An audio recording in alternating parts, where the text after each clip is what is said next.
Hi all, എല്ലാവർക്കും പുതിയൊരു വീട്ടിലേക്ക് സ്വാഗതം. അപ്പോൾ ഇന്ന് വെള്ളിയാഴ്ച രാവിലെ 1:30 AM ആട്ടോ. അപ്പോൾ ഞാൻ ഇന്നലെ വ്യാഴാഴ്ച സെക്കൻഡ് ഷോ ആയിട്ട് നമ്മുടെ ഓഫീസർ ഓൺ ഡ്യൂട്ടി എന്ന് പറഞ്ഞ കുഞ്ചാക്കോൻ്റെ മൂവി കണ്ടു. ഞാൻ ആക്ച്വലി നാളെ ഫ്രൈഡേ മോർണിംഗിൽ ഇതിൻ്റെ റിവ്യൂ ചെയ്യാം എന്നാണ് വിചാരിച്ചിരുന്നത്. പക്ഷെ പടം കണ്ടു കഴിഞ്ഞപ്പോഴേക്കും എനിക്ക് ഇപ്പം തന്നെ ഇതിൻ്റെ റിവ്യൂ ചെയ്യണമെന്നത് അമ്മാതിരി കിഡിൽ ഐറ്റമാണ് ഇതിൻ്റെ ടീം എടുത്തു വെച്ചേക്കുന്നത്. ഒന്നും പറയാനില്ല. മെമ്മറീസിന് ശേഷം വൺസ് അഗൈൻ മെമ്മറീസിന് ശേഷം ഇതേമാതിരി എന്നെ ത്രില്ലടിപ്പിച്ചൊരു ഇൻവെസ്റ്റിഗേഷൻ ത്രില്ലർ മലയാളത്തിൽ നിന്ന് വേറെ ഉണ്ടായിട്ടില്ല. അമ്മാതിരി ഞാൻ സീൻ 1 തൊട്ട് ടെയിലെൻഡ് വരെ കണ്ടു തീർത്തു. ഇതൊരിക്കലും പോപ്കോൺ കണ്ടിട്ട് ഇരുന്ന് കാണണമല്ല. പടം തുടങ്ങി സീൻ 1 തൊട്ട് നമ്മൾ പടത്തിലോട്ട് അങ്ങനെ എൻഗേജ്ഡ് ആയിട്ട് അവസാനം വരെ അങ്ങനെ ഇരുന്നു പോയി. കിട്ടില്ല പടം. കുറേ റൊമാൻറ്റിഫിക്കേഷൻ, കുറേ ആൾക്കാരൊപ്പം കൈയടിച്ചിരുന്ന് കാണുമ്പോൾ കിഡിലും ഇൻവെസ്റ്റിഗേഷൻ ത്രില്ലർ. കുഞ്ചാക്കോവൻ വേറെ ലെവല്. ആ ഒരു ചോക്ലേറ്റ് ബോയ് ഇമേജിൽ നിന്നൊക്കെ മാറിയ പുള്ളിക്കാരെ പോലീസ് വേഷമൊക്കെ ഇട്ട് വന്ന് പുള്ളി കിഡിലും കുറെ ഇമോഷണൽ ലെയേഴ്സുള്ള കിഡിലും പടമാണ്. അപ്പോൾ ഇതിന്റെ മെയിൻ കാര്യത്തിലേക്ക് പറയുമ്പോൾ ഞാൻ പിന്നണി കാര്യങ്ങളെ പറ്റി പറയാം. ഡയറക്ടർ ജിത്തു അഷ്റഫ് എന്ന് പറഞ്ഞൊരു പുള്ളിയാണ്. പുള്ളിയുടെ ഫസ്റ്റ് മൂവിയാണ്. പുള്ളി ഇതിനു മുമ്പ് അസിസ്റ്റന്റ് ഡയറക്ടറൊക്കെ ആയിട്ട് വർക്ക് ചെയ്തിട്ടുണ്ട്. അതിന് മുമ്പ് തന്നെ നായാട്ട്, അതുപോലെ തന്നെ ഇരട്ട എന്ന് പറഞ്ഞ പടങ്ങളിലൊക്കെ ചില ക്യാരക്ടർ റോൾസ് ചെയ്തിട്ടുണ്ട്.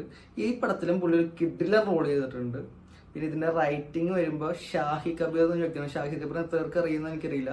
പക്ഷേ നായാട്ട്, ജോസഫ് തുടങ്ങിയ പടങ്ങളൊക്കെ പുള്ളിയാണ് ഇതിന്റെ റൈറ്റിങ്സ്. അതുപോലെ തന്നെ ഇലവേഴ പൂഞ്ചിറയുടെ ഡയറക്ടർ ആയിരുന്നു. അതുകൊണ്ട് തന്നെ സ്ക്രിപ്റ്റിന്റെ കേസിൽ നമുക്ക് തിരിഞ്ഞു നോക്കിയിട്ടുള്ള അമ്മാതിരി എൻഗേജിങ് ആയിട്ട് എവിടെയും ഒരു നെഗറ്റീവ് പറയാൻ പറ്റാത്ത ഒരു കിഡിലെ സ്ക്രിപ്റ്റിന്റെ വർക്ക് തന്നെയാണ് പുള്ളി ചെയ്തിരിക്കുന്നത്. കുറെ ഇമോഷണൽ ആയിട്ട്, കാരണം ഫാമിലി ആയിട്ട് കണക്ട് ആയിട്ട് അങ്ങനെ കുറെ റിലേറ്റ് ചെയ്യുന്ന സംഭവങ്ങളാണ്. അതൊക്കെ നല്ല കിഡിലായിട്ട് പുള്ളി എൻഗേജ് ചെയ്തെടുത്തിട്ടുണ്ട്. പിന്നെ ഇതിന്റെ പ്രൊഡ്യൂസർ നമ്മുടെ മാർട്ടിൻ ബ്രിഗാഡ്, ഡയറക്ടറും പിന്നെ വേറെ രണ്ടുപേരും കൂടിയാണ്. മ്യൂസിക് ചെയ്തേക്കുന്നത് ജെക്സ് ബിജു ആണ്. മ്യൂസിക് ഒക്കെ കിഡു കേട്ടോ.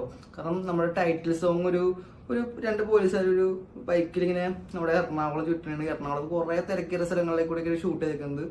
അവിടം തൊട്ട് പിന്നെ കുറെ വേറെ സോങ്സ് വരുന്നുണ്ട്. പിന്നെ ഒരു നമ്മുടെ കണ്ണൂർ സ്കോഡിൽ ഇവര് അന്വേഷിച്ച് പോകത്തില്ല, അതേപോലെ ബാംഗ്ലൂർക്ക് പോകുന്ന ഒരു സോങ് ഉണ്ട്. അതൊക്കെ നല്ല പെഡായിട്ട് ചെയ്തേക്കുന്നു. കുറെ സീൻസ്, വില്ലന്റെ മ്യൂസിക് ആയിക്കോട്ടെ നായകന്റെ മ്യൂസിക് ആയിക്കോട്ടെ കിഡിലിന് അടി ചെയ്തേക്കുന്നു. പിന്നെ ഇതിന്റെ സിനിമാറ്റോഗ്രാഫി ചെയ്തേക്കുന്നത് റോബി വർഗീസ് രാജാണ്, നമ്മുടെ കണ്ണൂർ സ്കോഡിന്റെ ഡയറക്ടർ. പുള്ളിയുടെ മുമ്പത്തെ ക്യാമറ വർക്ക് പറഞ്ഞിട്ടുണ്ടെങ്കിൽ ഇപ്പോൾ ഗ്രേറ്റ് ഫാദർ പുള്ളിയുടെ ആയിരുന്നു. ഇനി വരാൻ ബസൂക്ക് പുള്ളിയുടെ ആയിരുന്നു. പിന്നെ എന്റെ എഡിറ്റിംഗ് ചമൻ ചാക്കോ കേസ് ഫൈറ്റിന്റെ കേസിൽ പറയാനില്ല. കാരണം RDX ഒക്കെ ചെയ്ത് വെച്ചിരുന്ന പുള്ളിയാണ്. ഏത് ലെവലിലാണ് ചെയ്ത് വെച്ചേക്കുന്നത് നമുക്കറിയാം. പിന്നെ എന്റെ സൗണ്ട് ഡിപ്പാർട്ട്മെന്റ് എടുത്തു പറയണം. ഒരു ശങ്കരൻ, സിദ്ധാർത്ഥൻ, വിഷ്ണു സുജാതൻ, അത് കുറെ സൗണ്ട്, ഇപ്പൊ ഒരു വാള് വീശൻ ആയിക്കോട്ടെ, ഒരു കയറി തൂങ്ങണതായിക്കോട്ടെ, കുറെ സൗണ്ട് എഫക്റ്റ് ഉണ്ട്. അത് നിങ്ങൾ തിയേറ്ററിൽ പോയി കാണുമ്പോൾ ശ്രദ്ധിക്കുക. ഏറ്റവും നല്ലൊരു അറ്റ്മോസ്ഫിയർ 7.1 ഡോൾബി ഒക്കെ ഉള്ളടത്ത് പോയി കഴിഞ്ഞാൽ നിങ്ങൾക്ക് സൗണ്ട് അതേ രീതിയിൽ നിങ്ങൾക്ക് ആസ്വദിക്കാൻ പറ്റും. സൗണ്ടിന് വളരെ ഇമ്പോർട്ടൻ്റ് ഉള്ള പടമാണ് ഇത്. അപ്പൊ ഇതൊക്കെയാണ് എന്റെ പിന്നണിയിൽ. അപ്പൊ ഇത്രയും വലിയൊരു ടീം ഇതിനകത്ത് ചേരുമ്പോൾ അതിന്റെ ഔട്ട്പുട്ട് എന്തായിരിക്കും നമുക്ക് പ്രതീക്ഷിക്കാം. കാരണം അത് ട്രെയിലർ കണ്ടപ്പോൾ തന്നെ മനസ്സിലായത് ഒരു കിഡിലെ ഇൻവെസ്റ്റിഗേഷൻ ആണെന്ന്. ചാക്കോച്ചന് റഫ് ആൻഡ് ടഫ് റോൾ ആണെന്നുള്ളത്. അപ്പോൾ ഇതിന്റെ പടത്തിലേക്ക് വരുമ്പോഴേക്കും സീൻ 1 തൊട്ട് ഒരു സ്റ്റേഷനിൽ ഒരു മാലപൊട്ടികൾ കേസായിട്ട് വന്ന് അവിടെ തൊട്ട് നമ്മുടെ കുഞ്ചാക്കോപ്പിന്റെ എൻട്രി എന്ന് പറയുന്നത് എനിക്ക് ശരിക്കും മുംബൈ പോലീസിലെ മറ്റേ ആന്റണി മോസ്ക് ഇല്ലേ, നമ്മുടെ പൃഥ്വിരാജിന്റെ റഫ് ആൻഡ് ടഫ് ക്രൂവലായിട്ടുള്ള ഒരു പോലീസ് ഓഫീസർ, ആ ലെവലിലാണ് കുഞ്ചാക്കോപ്പിന് ഇതിൻ്റെ അത് വന്നേക്കുന്നത്. അവിടെ തൊട്ട് പടം ട്രാക്കിലോട്ട് ഇറങ്ങണം. പിന്നെ നമുക്ക് സ്ക്രീനിൽ നിന്ന് കണ്ണു മാറ്റാനോ വേറെ ചിന്തിക്കാനുള്ള ഇല്ല. പട്ടം ഇങ്ങനെ മൂവ് ചെയ്യണം. ഇതിൻ്റെ അകത്തൊരു സസ്പെൻസ് വില്ലനൊന്നുമില്ല. വില്ലനെ ആയിട്ട് അഭിനയിച്ചിരിക്കുന്നത് നമ്മുടെ കുപ്പിയാണ്, നമ്മുടെ ആനന്ദത്തിലെ വൈശാഖ്. പുള്ളി എന്നെ ആദ്യമേ കാണിക്കുന്നുണ്ട്. അപ്പോൾ ഒരു സസ്പെൻസ് റോള് വില്ലൻ അങ്ങനത്തെ ഒരു സംഭവമല്ല. ഒരു ക്യാറ്റ് ആൻഡ് മൗസ് രീതിയിലാണ് ഇതിന്റെ ഇൻവെസ്റ്റിഗേഷൻ ത്രില്ലർ പോണത്. അപ്പോൾ ആ രീതിയിൽ നമ്മൾ ആ ഇൻവെസ്റ്റിഗേഷൻ കാണുമ്പോഴേക്കും നമ്മളും ഈ കുഞ്ചാക്കോപ്പിന്റെ ഒപ്പം ഈ പടത്തിലേക്ക് അരിഞ്ഞേർന്ന് അതിൽ കുറച്ച് something come to family it's very personal എന്ന് പറഞ്ഞ മാതിരി ഒരേ സമയം ഇൻവെസ്റ്റിഗേഷൻ ഓഫീസറാണ്, അതേസമയം ഫാമിലിയെ ബാധിക്കുന്ന കാര്യം എന്നുള്ള രീതിയിൽ കഥ പറയുമ്പോഴേക്കും നമ്മളതിൽ ഇൻവോൾവ് ആയി അങ്ങ് പോവുക. കുഞ്ചാക്കോപ്പിന്റെ കിഡിലും റോള് എനിക്ക് തോന്നുന്നു 5-ാം പാതിരേക്കാൾ എനിക്ക് കുഞ്ചാക്കോപ്പിന്റെ ഇതിനകത്ത് ഭയങ്കര ഇഷ്ടമായി. പുള്ളിയുടെ കുറെ ഇമോഷണൽ സീൻസ്, ഫൈറ്റ് ആയിക്കോട്ടെ, ആ ഒരു റഫ് റോൾ ആയിക്കോട്ടെ, പുള്ളി വേറെ ലെവലിൽ പൂണ്ട് വിളയാടിയിട്ടുണ്ട്. പുള്ളിയുടെ പേരായിട്ട് അഭിനയിച്ചേക്കുന്നത് പ്രിയാമണിയാണ്. നമ്മളൊരു ലാലേട്ടൻ്റെ ഗ്രാൻഡ് മാസ്റ്ററിലൊക്കെ കണ്ട പോലത്തെ ഒരു പേർ റോളാണ്, മെച്ചുവേർഡ് ആയിട്ടുള്ളൊരു റോൾ. പുള്ളിക്കാരി നല്ല അടിപൊളിയായിട്ട് ചെയ്തിട്ടുണ്ട്. പിന്നെ ഇതിനകത്ത് വേറൊരു റോൾ ചെയ്തേക്കുന്നത് നമ്മുടെ ജഗദീഷ് ചേട്ടനാണ്. ജഗദീഷ് കുറെ നാളായിട്ട് കുറെ ക്യാരക്ടർ റോളാണ്, അതിൻ്റെ ഒരു കണ്ടിന്യൂറ്റി ആയിട്ട് തന്നെ തോന്നാം. അങ്ങനത്തെ ഒരു ക്യാരക്ടർ റോളാണ് ചെയ്തേക്കുന്നത്. പിന്നെ ഇതിൻ്റെ ശ്രീകാന്ത് വീട്ടിലുണ്ട് പോലീസ് ഓഫീസറായിട്ട്. പിന്നെ ഇതിൻ്റെ അത് എടുത്തു പറയേണ്ടത് നമ്മുടെ വില്ലൻ റോളാണ്. നമ്മുടെ ഞാൻ ആദ്യമേ പറഞ്ഞ മാതിരി വൈശാഖ് കുപ്പി ആനന്ദത്തിൽ കുപ്പി നമുക്ക് എവിടെയും കാണാൻ പറ്റില്ല. പണ്ട് ഈ ഷാജി കൈലാസിന്റെ പടങ്ങളിലൊക്കെ ഒരു ഡ്രഗ് ടീം ഉണ്ടാവൂലേ, ആ രീതിയിലാണ് എനിക്ക് കുപ്പീനെ ഇപ്പൊ തോന്നുന്നത്.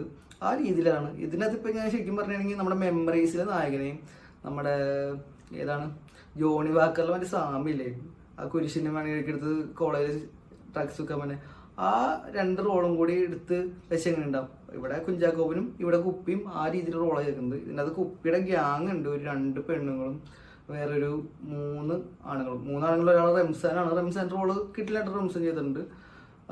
ബാക്കി ഈ 2 കേളൊക്കെ എന്താണ് പടത്തിൽ ചെയ്തു വെച്ചതെന്ന് പറയുമ്പോൾ ഫൈറ്റ് ആയിക്കോട്ടെ അവരുടെ ആക്ടിങ് ആയിക്കോട്ടെ മറ്റേ പൊടിയിൽ കിടന്ന് പൂണ്ട് വിളയാടുകയാണ് അവർ. മറ്റേ പൊടി അങ്ങനെ ഡ്രഗ് അഡിക്റ്റ് ആയിട്ടുള്ള റോളിൽ ഇവർ കിഡിലായിട്ട് ചെയ്തിട്ടുണ്ട്. കുപ്പിയും വേറെ ലെവലിൽ ഫൈറ്റ് നല്ല അടിപൊളിയായിട്ട് എടുത്തിട്ടുണ്ട്. ഞാൻ പടത്തിന്റെ കാര്യങ്ങളിലേക്ക് കൂടുതൽ പറയുന്നില്ല, അത് നിങ്ങൾ തിയേറ്ററിൽ പോയി തന്നെ കാണും. നിങ്ങൾക്ക് എന്തായാലും നിങ്ങൾ പൈസ മുടക്കി പോയി കണ്ട അതിന് വർത്തായിട്ടുള്ള മൂവിയാണ് ഇത്. ഒരിക്കലും നിങ്ങൾ നിരാശപ്പെടുത്തില്ല. ഇതൊക്കെ ഒരു ശരിക്കൊരു ഓളത്തിലേക്ക് പോയിട്ട് കണ്ട ആസ്വദിക്കാൻ വേണ്ടി ഇൻവെസ്റ്റിഗേറ്റ് ചെയ്തിട്ടാണ്. കുറേ കൈയടിക്കാനുള്ള കുറേ രോമാഞ്ചം സീനുണ്ട്. ഈ പടം കഴിഞ്ഞപ്പോൾ ഞാൻ എൻ്റെ കൂട്ടുകാരനെ കണ്ടു, ഫ്ലൈവർ സ്റ്റീൽ വർക്കാണ്. അവൻ മറ്റേ ഇവിടെ രോമാഞ്ചം കണ്ടോ ആ രീതിയിലാണ് അവൻ ഇറങ്ങി വന്നത്. അതേപോലെയാണ്. പിന്നെ ഇതിന്റെ ക്ലൈമാക്സിലോട്ട് വന്നപ്പോഴേക്കും ഒരു ഇപ്പോഴത്തെ ഒരു ട്രെൻഡാണല്ലോ പാർട്ട് 2. അങ്ങനെയൊന്നും നമ്മൾ പ്രതീക്ഷിച്ചെങ്കിലും ഇതൊരു സെക്കൻഡ് ക്ലൈമാക്സോടുകൂടിയാണ് പടം അവസാനിക്കുന്നത്. അതും വേറെ ലെവലായിട്ടുണ്ട്. നമ്മുടെ ഒരു ദൃശ്യം ലെവൽ സാധനമൊക്കെ എനിക്ക് ഓർമ്മ വന്നു. ആ ടൈപ്പിലാണ് കുഞ്ചാക്കോവിനെ നമ്മൾ ഇതിൻ്റെ അത് കാണാൻ പറ്റുന്നത്. അപ്പം എന്തുകൊണ്ട് എനിക്ക് പടം ഭയങ്കര ഇഷ്ടപ്പെട്ടു കേട്ടോ. അടിപൊളി ഒരു ഇൻവെസ്റ്റിഗേഷൻ ത്രില്ലർ മലയാളത്തിൽ കണ്ടത്. ഇതൊക്കെ ഒരു 100 കോടി വരട്ടെ എന്ന് ഞാൻ ആശംസിക്കുന്നു. അതിനുള്ള പ്രൊഡക്റ്റ് ഇതുണ്ട്. അപ്പോൾ നിങ്ങൾ ഒരിക്കലും ഇത് ഒരു OTT വാച്ചിന് വേണ്ടിയിട്ടൊന്നും വെയിറ്റ് ചെയ്യണ്ടോ. എന്തായാലും തീരും. നിങ്ങൾ ഇൻവെസ്റ്റിഗേഷൻ മൂവിയൊക്കെ ത്രില്ലറൊക്കെ ആസ്വദിക്കുന്ന ആളാണെങ്കിൽ ധൈര്യമായിട്ട് പോയി തിയേറ്ററിൽ പോയി ടിക്കറ്റ് എടുത്ത് കണ്ടോ. ഇതിനി ടിക്കറ്റ് കിട്ടുമോ എന്ന് എനിക്കറിയില്ല. അമ്മാതിരി രീതിയിലാണ് പടത്തിന്റെ പോക്ക് എനിക്ക് കണ്ടിട്ട്. അത് പ്രിയാമണിയുടെ അച്ഛനൊക്കെ ഒരു ക്ലൈമാക്സിൽ സാധനമൊക്കെ ചെയ്യണ്ടാവും. പൊള്ളിയായിരുന്നു കേട്ടോ. അതൊക്കെ നല്ല കൈയടിയായിരുന്നു. അതുകൊണ്ടും ഒരു തിയേറ്റർ വാച്ച് മസ്റ്റായിട്ട് അവകാശപ്പെടുന്ന ഒരു കിടിലൻ പടമാണ് നമ്മുടെ ജിത്തു അഷ്റഫ് തന്റെ ഫസ്റ്റ് ഡയറക്ടോറിയലിലൂടെ നമ്മളൊരു കാഴ്ച വെച്ചേക്കുന്നത്. അപ്പോൾ എല്ലാവരും തിയേറ്ററിൽ പോയി കാണാം. അപ്പോൾ തിയേറ്ററിൽ പോയി കണ്ടവരാണെങ്കിൽ നിങ്ങൾ കമന്റ് താഴെ രേഖപ്പെടുത്തുക. എൻ്റെ അഭിപ്രായത്തിനോട് തന്നെ നിങ്ങൾ യോജിക്കുന്നുണ്ടോ എന്ന് അറിയാൻ വേണ്ടിയിട്ടാണ്. അപ്പോൾ ഇനി അടുത്ത വീഡിയോ കാണുന്ന പോലെ എല്ലാവർക്കും ബൈ ബൈ.